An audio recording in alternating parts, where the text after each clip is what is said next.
All right, it's the best time of the year where we go out there and talk about the Mitch Marner trade talk, because heading into Game 5 of the Toronto Maple Leafs and the Boston Bruins series, the Bees, as we had talked yesterday, have the lead. And things also got pretty crazy yesterday because we talked about the comments made by Elliotte Friedman in regards to the idea of a Marner trade. Now, you can check out that video if you wanted to see the scoop, just to get a bit of a glimpse as to what we're referring to, but I will say that heading into this video, we had an even bigger conversation sparked up by Elliotte Friedman on the latest edition of the 32 Thoughts podcast. This was posted all over Twitter, and it was a pretty big deal, because Friedman, on the newest episode of the show, pretty much said that if the Toronto Maple Leafs cannot pull off a comeback, that's it. Like, this core is done. You can't return with this same group of guys. Now, sure, that doesn't mean everybody's going to get traded. They're not going to probably trade away Matthews. They're probably not going to trade away Nylander. But when it comes to the other guys that are on the chopping block, you could very well see some movement. And no, it is not Friedman saying, oh, it should be like this. Oh, if they lose, they should trade away these guys. It's no, if the Leafs lose, they will do this. This will be the end. Now, you can debate whether or not Friedman is as correct in that assessment as some may believe, but when he goes out there and says pretty much that we are at the precipice of the end of an era in Toronto, I think that's a pretty big deal.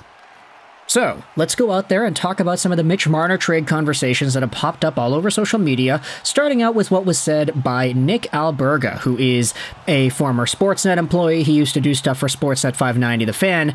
He tweeted this out the other day, and it got some traction. Marner with an extension for Ilya Sorokin? Weirdly, I don't think the Islanders would do it. Now, of course, they're talking about Ilya Sorokin of the New York Islanders, whether or not the Leafs could get one of the best goaltenders in the league for Mitch Marner. Now, the problem with Ilya Sorokin at the moment is his playoff run with the Isles hasn't been too hot. He got pulled in the last game, and it wasn't really good. Yeah, the Islanders have kind of been struggling if you've been paying attention to the postseason and everything in between, but for Ilya Sorokin, he's a guy who, if we come to expect the best and the standard that he brings, is probably one of the top 5 goaltenders in the NHL any given year. It's just certain stretches, like the one he's going through right now, these are the anomalies, so we're not going to think that this is the norm here. But Ilya Sorokin, is this what the Toronto Maple Leafs need? Do they need a top goaltender? Sure, Ilya Samsonov has been bad. Joseph Woll has been somewhat better, albeit in a limited sample size, but would this mean that the best course of action here would be to trade away a guy like Marner for Ilya Sorokin, whose contract extension sees him making $8.25 million a year till the end of 2031-32? Now, I don't want to guarantee anything. I don't want to say that a player is going to become good or become bad or whatever. Ilya Sorokin is a good player, but how good is he going to be, and how long is he going to be that good for? Is it worth it for the Maple Leafs to take this risk by allocating some of that Marner money and saying, okay, well, we'll just give it to Sorokin instead, save a few bucks and get an extra forward, whilst allowing Sorokin to be the number 1 guy till the 2030s? Is that somewhat of a thing that you would be interested in? And also, when it comes to this tweet by Nick, he actually says that the Islanders, he doesn't think they would do it, and there were a few replies going out there and saying, that's interesting, because I don't think they would do it either. The fact is, the Islanders value what it is that Ilya Sorokin is so much that even if he's going through a rough playoff stretch right now, everybody in Long Island knows it. They know this guy is their number 1 for the long term. There's a reason why he's making that money. So to sacrifice a guy whom you've waited so long for to develop in Russia and eventually come over and be this good, and trade him away for Marner, who has this reputation of not playing a New York Islander-styled game, yeah, no, I don't really think that's the proper move for the Isles. But that isn't the only Mitch Marner trade idea that was tossed out there, because you also had yourselves Greg Wyszynski going out there and saying this a few days ago, and it went kind of viral too. A very smart hockey person put this in my head recently, and I think it's the perfect time to float it. To Utah, Mitch Marner. To Toronto, Clayton Keller. Now, this is a really good idea. Not the, it's a good idea, do it. Like, I think the idea itself, like the fact that we're thinking about this particular set of trade chips to be swapped around for each other. That's a good one. Because if you think about it, I'd say that Mitch Marner going over to Utah is actually best case scenario. They could give him as much money as he wants. He'll get all the dollars in the world. And look, he's going to be playing for Utah.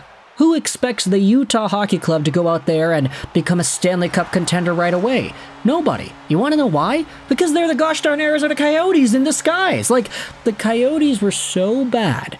We know this. They've been bad for so long, and now with all of the mojo of the Yotes and Mullet Arena and the fans, everything is gone. They have to start from scratch. This team is not going to be super amazing right off the bat, and furthermore, the pressure on this team is going to be non-existent too. If the Utah Hockey Club just loses every single game in 2024, 2025, nobody's going to bat an eye. Okay, maybe some people will, but it's not going to be as big of a deal than if Marner was on a team like Toronto that chokes away a series lead and ends up losing in Game 7 to the Boston Bruins again in overtime or whatever. Like, Marner has been a part of arguably the most hostile media environment and fan pressure environment in the sport. If he goes to Salt Lake City, Utah, that goes away. Sure, the Toronto folks and everybody else, you could say, will still find ways to bash him online, yada yada yada, but it'll be a lot easier to navigate in Salt Lake City compared to the streets of the Six. So for Mitch Marner, this could be a really good situation for him because he'll get the money while also relieving some of that pressure. As for Clayton Keller, as a return, I mean, he's a really good player. He is on a contract with the current Utah team. I have to keep on censoring myself because I was going to say the Arizona Coyotes again. Clayton Keller is making $7.15 million a year to the end of 2027, 2028, and he's 25 years old, just 1 year younger than Mitch Marner. So for Keller, his overall dollar amount is sustainable with the amount of production he provides. He was a point-per-game guy this most recent season and 2 seasons ago, too. He has been a point-per-game guy for a while now. He's been so good on Arizona, of all teams, that you kind of have to wonder, okay, do you want to get that American connection back up there? Get Matthews and Keller on the same team, some sort of a Team USA preview, and allow these guys to build up chemistry and work off of each other. Keller, I'd say, is a lot more to the net and dynamic than Marner is. Like, Marner is so smart, and he plays very well with the puck on his stick. He roves around, he dangles by guys, he makes brilliant passes. But Clayton Keller, I feel, is a lot more no-nonsense. He's just like, okay, I can pull off the crazy moves, I can pull off the dekes, but I don't need to. I'll just force myself to the front of the net, and I'll snipe a goal myself. Like, Clayton Keller is a very versatile offensive package, and there's a reason he's making as much money as he is. He is so good, but because he's in Arizona, that dollar amount, that cap hit, it is not as much as what Mitch Marner is going to get next season, because you know he's going to get something over the $11 million range. So if you are a Toronto Maple Leafs fan, what are your thoughts on the idea of Mitch Marner going over to Utah? And what are your thoughts on Clayton Keller being somewhat of a return piece for the Toronto Maple Leafs? Does this work? Do you think that it is an appropriate move to do? If you're a fan of the Utah Hockey Club, then what are your opinions on this? I mean, I don't think we have too many Utah fans, so if you are here, then hey, what's up? Like, welcome to this channel. We're going to talk about hockey. That's what I do every single day. So if you want to pay attention to the sport, then hey, just click that subscribe button. But if you're a Utah hockey fan, what are your opinions about a guy like Mitch Marner? Maybe if you're a brand new fan, you don't really know who that is, but yeah, no, he's a good player. Very good player. 99-point guy, consistently. And somebody whose reputation around the NHL definitely has not been made any better because he plays in Toronto and because he does all this stuff. So let me know your thoughts in the comment section below. If you are a Utah or a Toronto Maple Leafs fan, what are your opinions on the idea of a Keller and Marner trade? Also, if you're an Islanders fan, what are your opinions about the Sorokin idea too? Thoughts in the comment section below. I hope you enjoyed this video. And bye.